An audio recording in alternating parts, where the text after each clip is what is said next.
Hello, and welcome to Cybeats Powerhouse Perspectives. My name is Chris Blask. I'm VP of Strategy with Cybeats.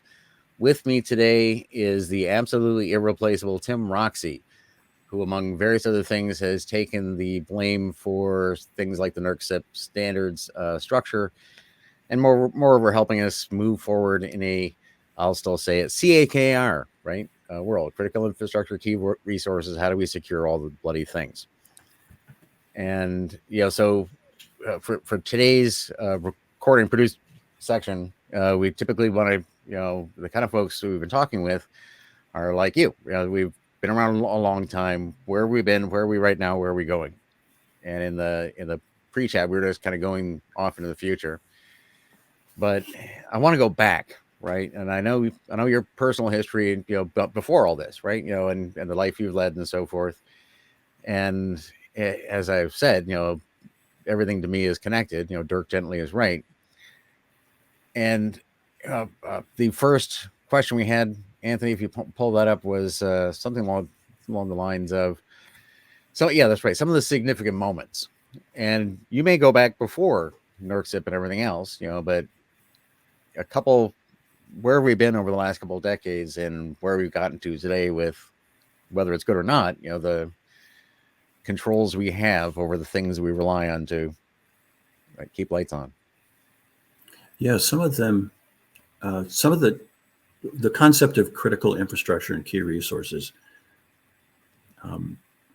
goes back a very, very long time. It started with navigable waterways, and today FERC's original foundational law is based on a 18 something or other law for navigable waterways, but really it kicked into high gear, in my mind, from my history, in the 1954 Atomic Energy Act, as amended in 1974, the regulations around nuclear power. So back in the 50s, nuclear power was an emergent concept. It was really cool. It can make big boomy things, but we got to have a peaceful use for the atom.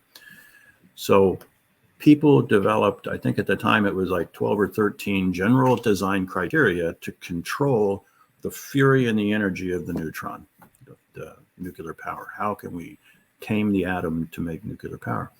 And of course, we use the same technology to produce heat, to boil water, to produce steam, to turn turbines, as we used to make a Big Bang thing. So we're on the uranium fission cycle, right? We should have switched over to thorium because you don't get proliferation, blah, blah, blah. But, there's unintended consequences for almost every decision. So that which led to a successful weapons program also now bifurcated and became a successful power generation program. Very low carbon footprint, by the way. But the general design criteria were these big hunks of engineering guidelines and love that talked about build a really big, strong thing around the outside. Make sure you control the centerline temperature. Do this, do that. There's not many things, 18. They might be up to 50 or 60 now, but the idea is general design criteria are few. It's almost like policy, few. But they leverage, the tail is so very, very long.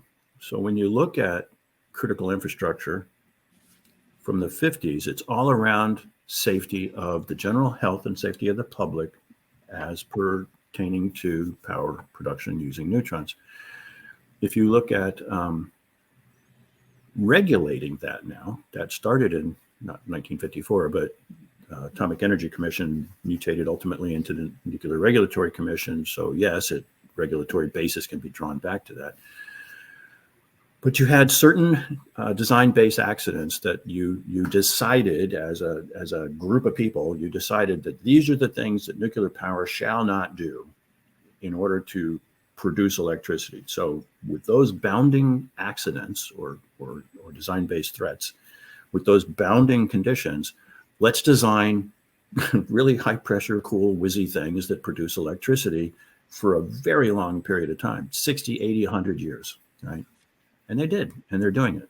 At the time at its peak, we had a 60, I think it was 64 plant sites, 104 different reactors. And back in, fast forward now to the 70s and 80s, 1980 was a big time in the industry. We were recalculating our design basis. So we were looking at all of our nuclear power plants. Again, it became a critical infrastructure when people started to use the term critical infrastructure, because critical infrastructure said this morass of 64 plant sites, all connected with transmission lines to all of our day-to-day shavers and coffee makers. These things, those are critical to my daily activity. So critical infrastructure and key resources became a term of art within a community that was interested in focusing on safely operating things, because those things were very important to the large majority of people. Now come into the early aughts, big blackout, everybody turns the lights off, 54 million Americans, Canadians, we're out of dark, you can't see, stumbling downstairs, running out of New York, blah, blah, blah, cats and dogs living in sin. All of a sudden, electricity was really noticed as being significantly lost. We missed it badly, right? Especially if you're in an elevator. You really, really do miss your electricity at that point. So critical infrastructure took on additional burden under the pressure of Congress critters and Senate clowns, pushing to we got to do something. So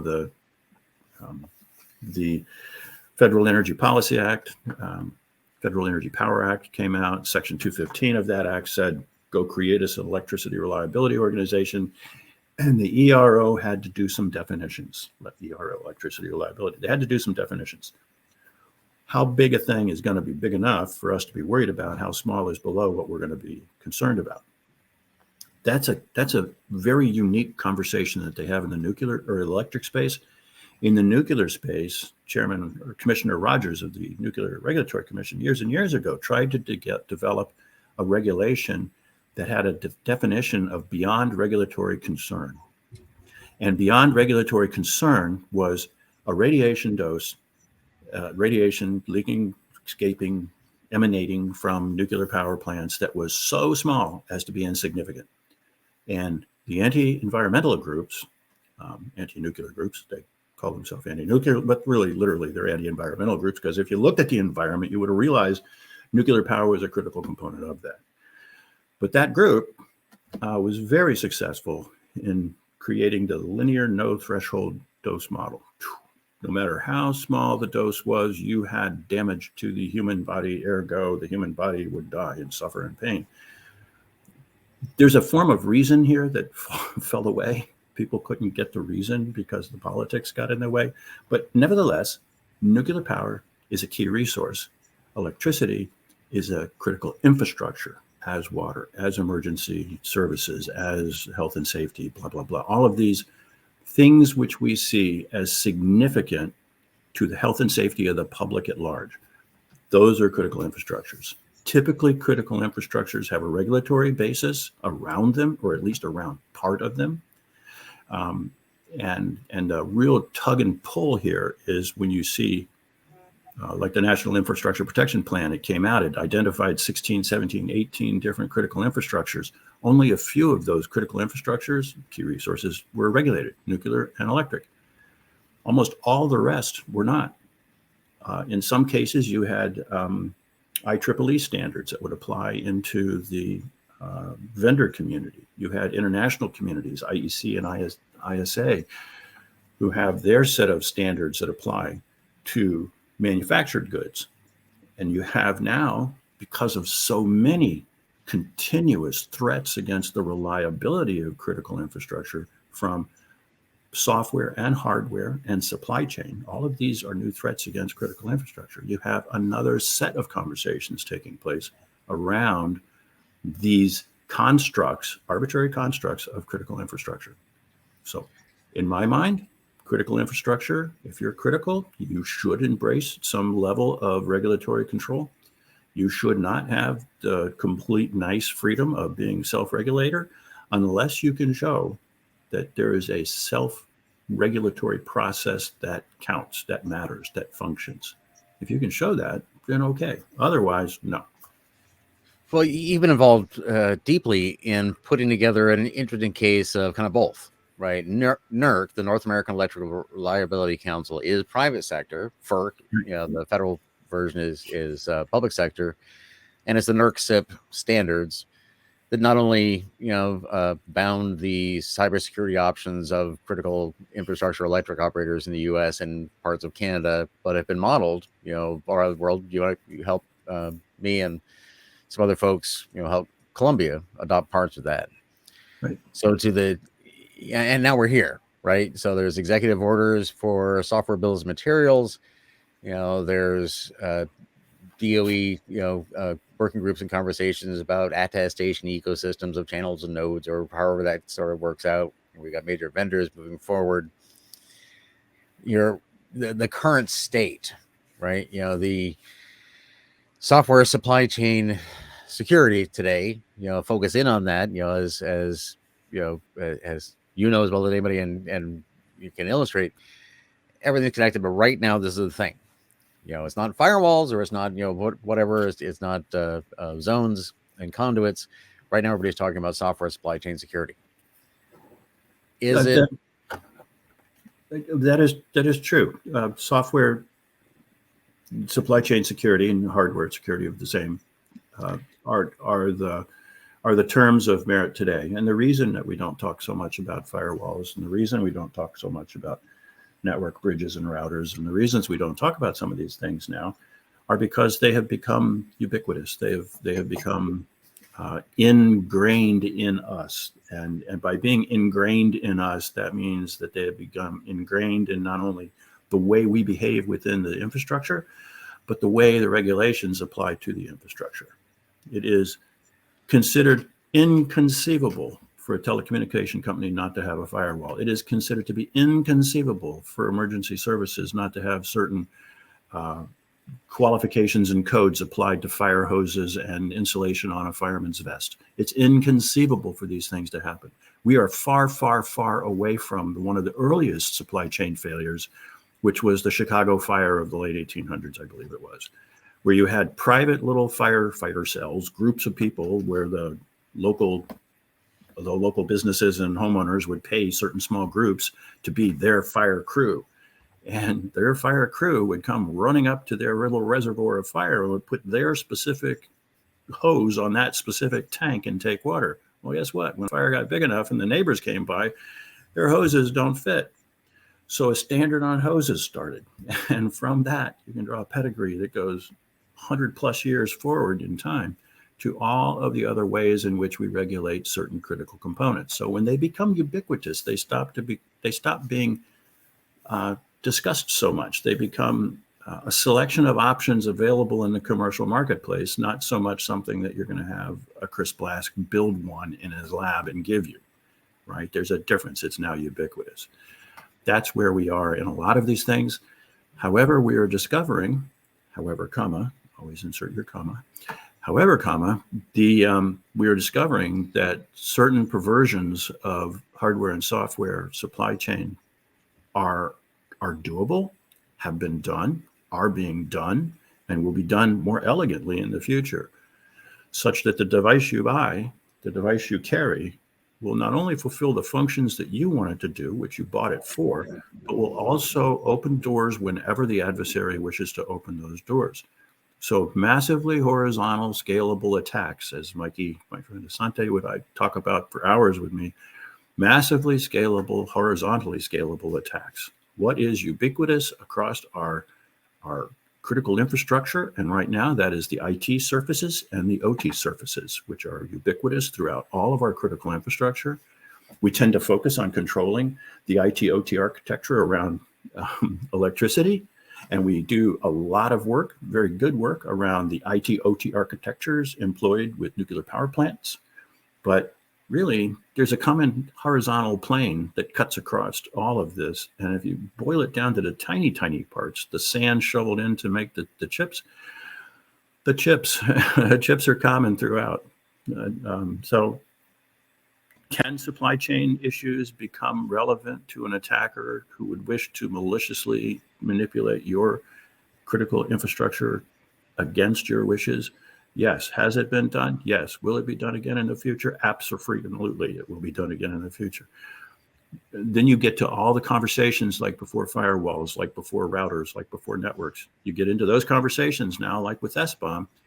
Where do we go from here? Somewhere along that conversation, SBOMs are going to be chattered up amongst a group of other people who will be involved, quietly sitting and listening, called regulators. And they're going to try and sort through all of that technical stuff to see what are the touch points where most of the information around the construct of an SBOM, what are the touch points that if we control those touch points and just simply like a general design criteria, define the nature of the touch point, it might turn out that if you can find those little touch points, you can regulate that everyone can do whatever you want, but it has to be able to flow through this touch point.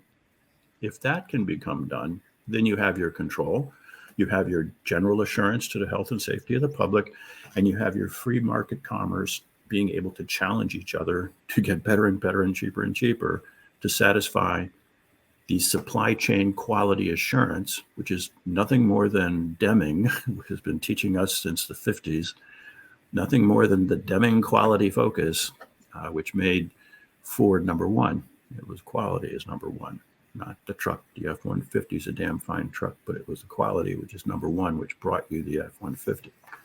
Well, and the F-150 Lightning spells the end of gas. And that's another topic. But I got to say that one. But when Bobby rolls up on the work site, and Bobby's a Finnish carpenter, always has a nice ride anyways, with a brand new F-150, and then runs his DeWalt tools off them all day long and makes coffee and has cold beer out of the truck.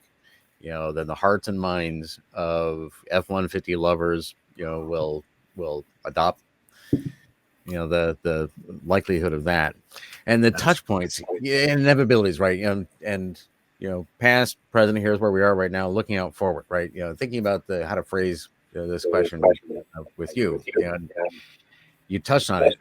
Touch points. I think yes, we have those touch points, but I don't think there'll be Orwellian touch points. I don't think there's a touch point. I think I see us driving down this path towards certainty, right? And it's been interesting. We had market studies done recently and looking at how we phrase things as a company, and not surprisingly, cybersecurity people haven't used the word certainty very much at all.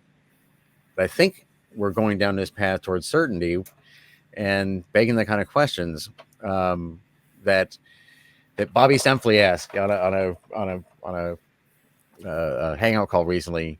What do you mean by certainty? And the question is, how certain do you want to be? And you need to put this stuff together and say, I need to have a touch point, or I don't, for what I'm doing right here. And that touch point needs to be provided so I can be certain enough of the certainty that I was certain that I needed to go forward. It's kind of how we get through life now, right? So are we arcing towards better visibility, better certainty in general, yes, or in cybersecurity, or away? Yes, you are, but you're doing it in a very non-predicted fashion because it's so herky-jerky at times. An example, you say that certain terms aren't used very often in cybersecurity, like certainty, and yet one of the entry fees for cybersecurity is certainty against business specifications. So if you don't meet with a certain high degree of assurance the business specifications, I don't buy your crap. So it's pretty simple, right? But if you took a conversation, any conversation, like the early days of the SBOM or some of the attestation ecosystem conversations I've been involved in, which is a different fancy way of saying blockchain me, baby. If you take these conversations that people have and you create a word bubble out of them. So we're looking at what is and I'm struggling for the term, but it's the concordance. What is the concordance of the terminology of a conversation? So if you look at the human language, we have a couple of 100,000 words in concordances in all the different languages combined. If you look at English, it's down to about 80,000. If you look at mine, it's about 10, right? So terms are different. But if we look at the concordance of a conversation and just scatter it across a graph in front of you, I know you've seen these before. There's a specific name for them. I can't understand. Word clouds. Is that what kind of thing? But you get some words that are really, really big, and you get some words that are really, really small. And when you look at the really, really big words, and get rid of the buzzwords like the, ev, and the curse words, because people get excited. When you take those out of the equation, the bigger words, those are the centers. Those are the centers of the conceptual conversation. So those are the touch points. And you start to look at the touch points that are developing and evolving over time.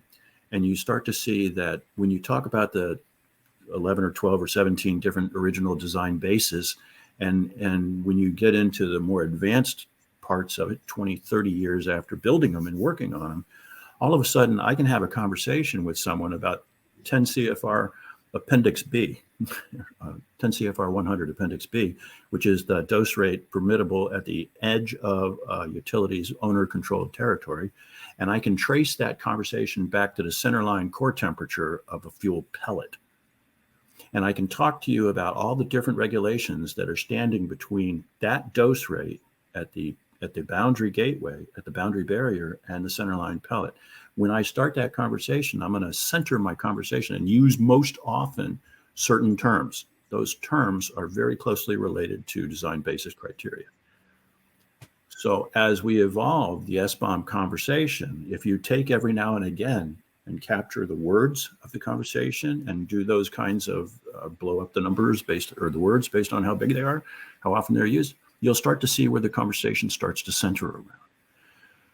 The people who are trying to develop the trend of the future of this conversation, the people who are trying to put together groups like this to have conversations around this, those people should be able to understand how you steer those influence points.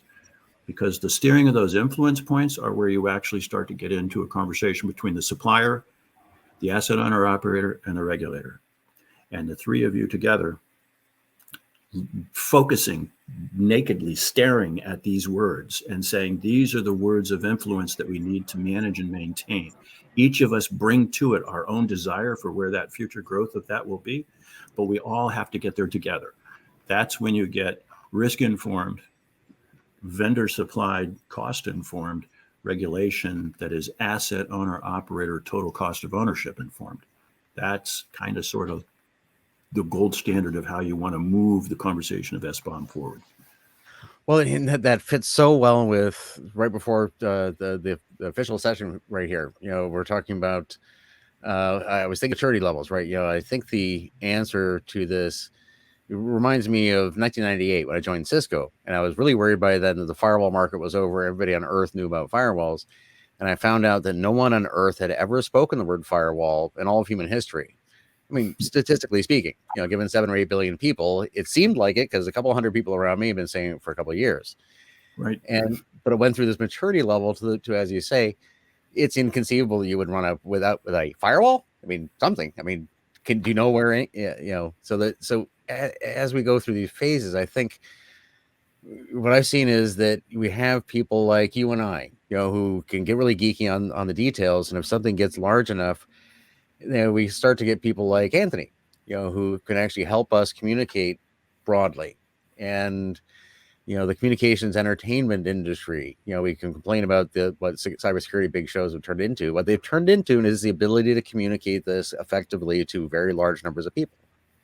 And I think I'm hoping that's why this last question, I like is that we're bending towards certainty. We're not bending into a world, I don't think. I mean, year to year, maybe we go more in the wrong direction, but I think we're getting to a world where if you know what you want to be certain about and how certain you'd like to be, you can actually be quite comfortable with that. We have to be. There's too much information. Going in the wrong direction is just a reflection on the time frame that you choose. Right. Because if you go in the wrong direction and you think that that's bad, then that's not bad.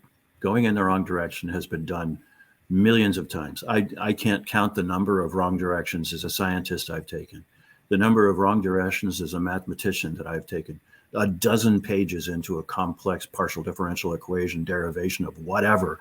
And I find out in the 15th page that I have chased myself back to the beginning of the second page. And it's like, holy crap, that's a circle.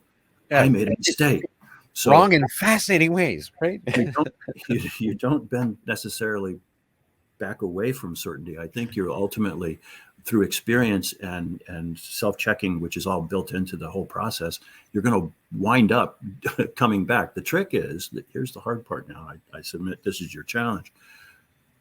What is the target? Where are you trying to get to? Are you trying to get to a chaotic system that collapses with certainty into a particular area? I would submit, yes, in some cases you are. Are you trying to build into the individual cells of an organism the ability that when they do break apart and can no longer talk to each other, that they break apart and cascade into a stable, safe state? Yes, in my world, we are. That's the bulk power system. I would love nothing better than the bulk power system, when it gets hit hard enough, to be able to break down into tiny little cells that are all stable within themselves.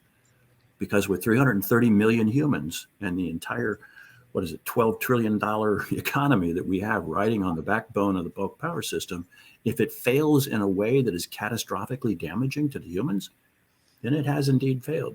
So there's a lot of us spending a lot of our brain cells these days recently trying to figure out how to allow the bulk power system to break and cascade into safe small cells, because of massively scalable, horizontally damaging viruses called computers, right? When we lose control of a technology that is the underpinning of the control, do we cascade into failure, or do we allow ourselves, through engineering and design and just a human spirit, to cascade into a place where we are safe? So what is your certainty? Where are you certain trying to get to? Right. And and this is why I have hope in all this, because I know you, and I know Fred Cohen, who is on this show recently, and I know what Fred would say about this, and I've worked with both of you enough to know that we can bound it, right? This is, we would have to end the official thing, and say goodbye at this moment, but in a minute. But this is where we get to. We have to define how certain you want to be, and we actually know how to do that fairly well. And as you demonstrated, to the teeth today, we can get down to the physics side of things. We can handle nuclear power and nuclear fission, and harness that too. And the challenges of today, again, we may go the wrong way, and we could have those catastrophic consequences. And you and I and a lot of other people are trying to keep that from happening, but even that doesn't prove we're going in the wrong direction. I think we're on a path that has many possible happy endings. So with that, I will say thank you, Tim, so much for the conversation today, everything else you've done for all of us for all this time. You're welcome. I hope we got to some of your conversation that you were into. Sorry? I hope you got to some of the conversation you wanted. I always get a lot of the conversation I want with you. So thank you. It's been awesome. Thanks to everybody who may be watching out there.